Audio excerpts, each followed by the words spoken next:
გამარჯობა, მოგესალმები, როგორ ახარ? იმედია, კარგად ხარ? იმედია, ხოძე ხარ. დღეს ჩვენ განვიხილავთ DJI RS4 Mini-ს კომბო ვერსიას, რომელიც სულ ახლახანს გამოუშვა. გახლავთ ძირითადად APS-C სენსორის კამერებისთვის, მსუბუქი კამერებისთვის, ასევე თუ არ ვცდები მობილური ტელეფონებისთვისაც. კონკრეტული gimbal-ი არის ორი ვერსია, ჩვენ შემთხვევაში გვაქვს კომბო, არის ჩვეულებრივი ვერსია, რომელიც დაახლოებით $100-ით იაფიღებს, ვიდრე ეს უკანასკნელი. თუ რაში გადავიხადეთ $100-ით მეტი, ამას ახლავე გაგაგებიებ.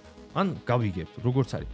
მოკლედ, შენ ამ ვიდეოში ნახავ unboxing-ს, თუ რა მოყვება კომბოს, ასევე შევადარებ სხვა gimbal-ებს, ეს არის DJI RS3, ეს არის DJI RS4 Pro და მაქსიმალურად ვეცდები, რომ გულწრფელი ვიყო. სანამ ვიდეოს გავაგზავნებდით, ჩემი თხოვნა იქნება გამოიწეროთ არხი, 40,000-ს გადავწვდით, რისთვისაც უღრმესი მადლობა თითოეულ თქვენგანს, მაგრამ წინ 50,000-ია. ასე სწრაფი თუ ვიარეთ, ჩვენ ამ ცხოვრებაში ვერ მივალთ. ცოტა დაჩქარებულად მივალთ 50,000-მდე და რავი, გაუზიარე მეგობრებსაც, იქნება რაში გამოადგეს. მოდი გავხსნათ ყუთი და ვნახოთ რა დებს ყუთში.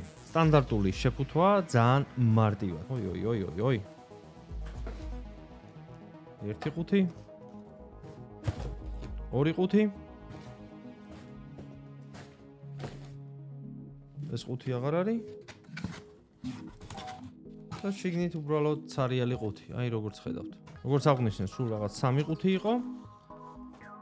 ჩვეულებრივი briefcase handle-ი, არაფერი განსაკუთრებული. რავი, ფერი სიმართლე გითხრათ, შავ ფერს ეს ფერი მირჩევნია. თუ არ ვცდები, აი ეს არის დამატებული, მაგრამ ამას გადავამოწმებთ სხვა gimbal-ის სახელურთან, რა თქმა უნდა, ჯერ გავაკეთოთ unboxing-ი. მოკლედ, briefcase handle, USB Type-C კაბელი, ეს გახლავთ მეგობრებო, tripod-ი. მენუალი. ეს გახლავთ სავარაუდოდ კი არა და plate-ი, რაზეც კამერა უნდა დამაგრდეს წესით. ხო, აი რაში გადავიხადეთ $100 მეგობრებო. აი ეს გახლავთ ის, რაც ღირს $100.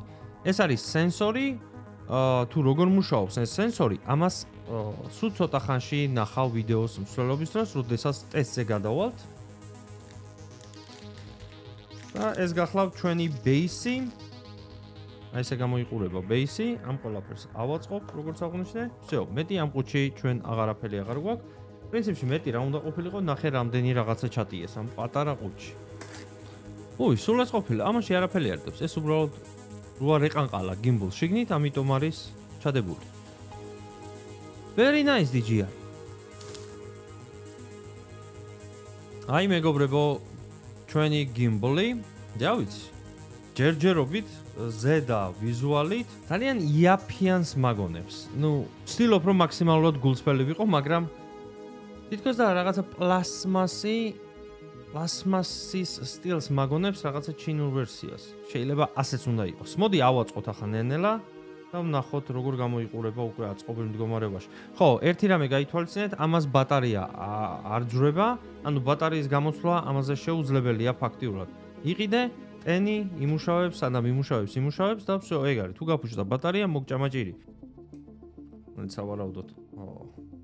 აქედან უმაგრდება. აი ესე გამოიყურება სახელურით. მოვაკეთებთ? არ გამოვიწყო. კი ბატონო, მოვაკეთებდით და ჩვენ გვაქვს აი ესეთი base-ი, რომელზეც დგება ჩვენი კამერა. აი ასე გამოიყურება აწყობილ მდგომარეობაში და სენსორი, რომელზეც უკვე მოგახსენეთ, უყენდება აი აქ, ჩვეულებრივად მაგნიტზე. დასატენად არის, აი აქ არის Type-C. აი მეგობრებო, აი ასე გამოიყურება gimbal-ი უკვე აწყობილ მდგომარეობაში. რა თქმა უნდა, ამაზე უნდა დავაყენოთ ახლა ჩვენ კამერა. კონსტრუქციულად მეგობრებო, მინდა გითხრათ, რომ ძალიან ჭხლართი რაღაცა არის. მოდი ახლა შესადარებლად სხვა gimbal-ს მოვიდან და შენ თვითონ შეადარე. ასე გამოიყურება DJI RS3, ეს არის დაახლოებით 2 წლის უკანდელი, რომელსაც ბატარეაც ეცლება. სიმაღლეში, სიმართლე გითხრა, ოდნავ მაღალია, მაგრამ გაითვალისწინეთ, რომ ამას ეს უფრო მძიმე კამერას იტანს, ვიდრე აი ეს კონკრეტული. და ეს ცოტა მეჭხლართება, სიმართლე რო გითხრათ, ძალიან მეპლასმასება მთელი სტრუქტურა და ფერები. ვიდეოებში რომ ნახე, რატომღაც უფრო მომეწონა. მაგრამ რეალობაში რო ვნახე, აი ძალიან პლასმასი რაღაცა ჩინურს გავს უფრო და ასე გამოიყურება ძველი დაახლოებით 2 წლის უკანდელი RS3. არ ვიცი, მე ვიზუალით ეს კონკრეტული უფრო მომწონს და ასე გამოიყურება RS4 Pro. ეს ახლა რა თქმა უნდა უფრო დიდი ვერსია არის და ასე გამოიყურება ეს. მე რატომღაც უფრო კარგს ველოდი? ნუ ვიზუალურად ვიძახი, ვიზუალურად ძალიან იაფიანი გიმბოლის შთაბეჭდილებას მიტოვებს. შეიძლება ვწდები, მაგრამ იმედი მაქვს არ ვწდები. მოდით მეგობრებო, დავაყენოთ გიმბოლზე ჩვენი კამერა, რომელიც გახლავთ Sony A7 IV full frame 24 მმ-იანი. აი იმედია ხედავთ, აი აქ ჩვენ კამერა ბოლომდე ვერ მიყვავს plate-ამდე. მიახლოებით დავაბალანსეთ ჩვენი A7 IV, ცოტა ვიწვალეთ, მაგრამ დავაბალანსეთ, მოდი ჩავრთოთ, გავიაროთ რეგისტრაცია, თუ როგორც არის და ვნახოთ შემდეგ მუშაობაში როგორი იქნება. სიმართლე გითხრათ, ხელში ძალიან კომფორტულია, მინდა გითხრათ. ნუ ამას ვერ უარყოფ, ძალიან კომფორტულია ხელში. გაცილებით მსუბუქია ვიდრე RS3 სენსორი, ახლა გახლავთ გაწითლებული, როგორც ხედავთ. თუ მას ვაჩვენებ ჩვენ აი ესე აწეულ ხელს, ის გამწვანდება და გიმბოლი ჩვეულებრივად დაგვიწყებს დევნას. აი არაფერს ჯოისტიკს არ ვაწვევი. გიმბოლი თავისთვის დავყვება გიმბოლი.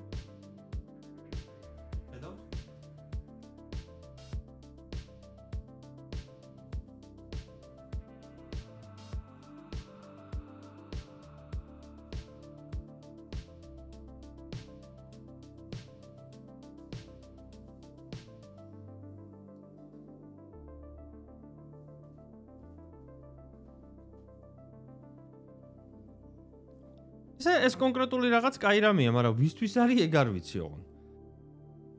ხო, რაღაცა მომენტებში კარგავს. როგორც ვიცი, აი დავკარგა ახლა, ვეღარ ვხედავს.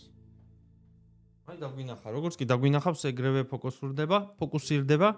რა, სულ ეს იყო unboxing-ი და აი ტესტირებაში რაც იქნება, ამას მე ერთად შევაფასებთ.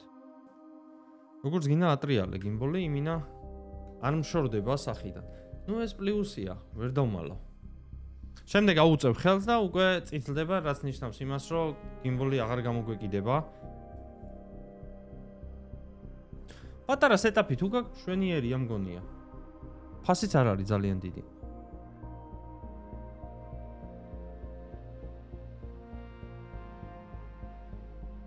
იმისთვის, რომ ეს გიმბოლი ჩვენ სწორად შევაფასოთ, გვჭირდება პატარა ტესტი. როგორც თავში აღვნიშნე, ეს გიმბოლი არ არის full frame-ისთვის, მეგობრებო, ეს გიმბოლი გახლავთ APS სენსორის სტილის კამერებისთვის. მეგობრებო, ჩვენ გავაკეთებთ პატარა ტესტს, ნახოთ როგორი მუშაობს. ხო, კიდევ ერთი რამ, ვიდეოს დასაწყისში ვახსენე ის ფაქტი, რომ ეს კონკრეტული არის მობილურისთვისაც, რაც სიმართლეა. უბრალოდ ჩვენსას არ მოყვა მობილურის დამჭერი, არ ვიცი რატო არ მოყვა, ანუ კომბო არის, კომბოში წესით ეგ უნდა ყოფილიყო უკვე, მაგრამ არ არის. აჰა. გიმბოლი ჩართულია, წავიდეთ და გავტესტოთ. ხო, მართლა კინაღამ დამოვიწყლა. ეს კონკრეტული მოწყობილობა არაფერ შუაშია კამერასთან. ანუ კამერამ თუ არ დაგაფოკასა, ეს ამას შენს კამერის მაგივრად ვერ გააკეთებს, მოკლედ რო ვთქვათ რა. კამერამ მაინც უნდა გააკეთოს თავის საქმე, ეს უბრალოდ არ დაკარგავს subjects. მოკლედ, არის მოდელებს ჩვენთვის ახლა, give a high five. That's it, it's green, let's go. მე ახლა კამერა თვითონ დაყვება არის, სადაც წავა. მე როგორც ხედავთ, მე არაფერს არ ვაკეთებ.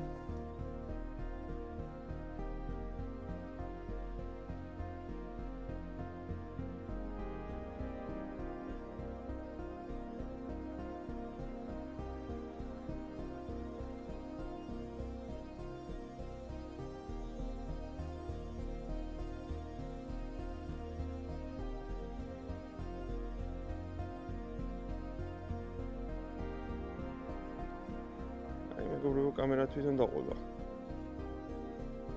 ავაყენეთ გიმბოლზე, ვანიშნეთ ხელით, რომ გამოყვეს, დაგვინახა გიმბოლმა და აი ესე დაგვიწყებს ახლა დევნას თავისთვის.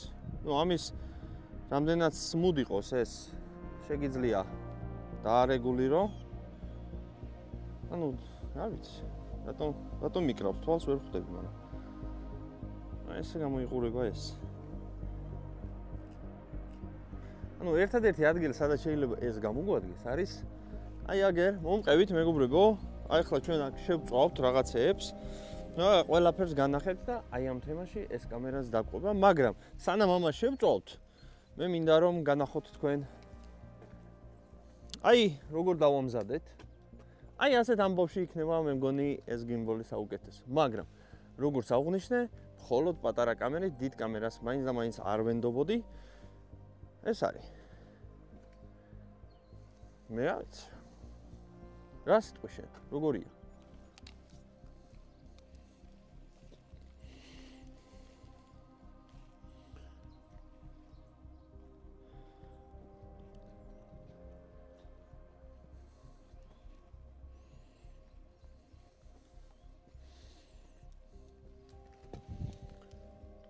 მინდა გითხრა რომ ხელშიც სუბუქია, არ არის მძიმე გიმბოლი. როგორც აღვნიშნე, პატარა სეტაპისთვის იქნება იდეალური.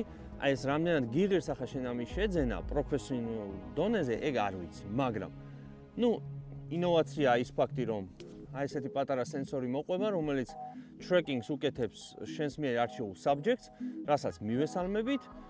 პატარა კამერისთვის როა, ეგ ცოტა გამიტყდა, მაგრამ რას ვიზავთ? მე მაგალითად პროფესიონალურ დონეზე ამას ვერ ავიღებდი, ალბათ ავიღებდი უფრო RS4-ს ან RS4 Pro-ს, თუ სამოყვარულო დონეზე და დამწყების დონეზე და თან თუნდაც პროფესიონალი, მაგრამ პატარა კამერებით იღებ, APS სენსორის კამერებს გულისხმობ, მაშინ კი ბატონო გირჩევდი, ნამდვილად არ არის ძალიან ძვირიფასი. თან პლუსი ის არის, რომ ეს სენსორი მოყვება. მაგრამ გაითვალისწინე კიდევ ერთხელ, ამას არ მოყვება მობილური ტელეფონის დამჭერი, რომელიც წესით უნდა მოყვებოდეს კომბოში, მაგრამ არ მოყოლია. აბა. მოგლენ მეგობრებო, დღეისათვის სულ ეს იყო. იმედია მოგეწონა, იმედია შეაფასებ დადებითად. თუ რამე კითხვები გაქვს, დამიწერე და ვეცდები მაქსიმალურად გიპასუხო. სულ ეგ არის.